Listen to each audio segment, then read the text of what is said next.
Hi everyone. Now we are going to see how to create a new report in Looker Studio. We have to click on the blank report. Once we click on the blank report, it is going to take some few seconds for loading the data. It is going to show from where we have to get the data. It is going to accept multiple platforms like Looker, Google Sheets, BigQuery. We can select anyone which we want. I'm selecting with the Google Sheet, and it is going to ask me an authorization for the Google Sheet to get the data. I'm clicking on the authorize.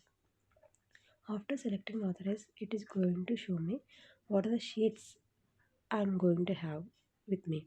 So these are the sheets which are available for as a Google Sheets. So in this we have multiple sheets. I'm going to select the student list sheet. Once I click on the student list sheet, and we are going to have sub tabs in the sheet, and it is going to show me the sub tabs. I'm selecting the sheet one and clicking on add. Now it is going to show me the pop-up like to add the data for the report. So I'm clicking to add the data for the report, add to report.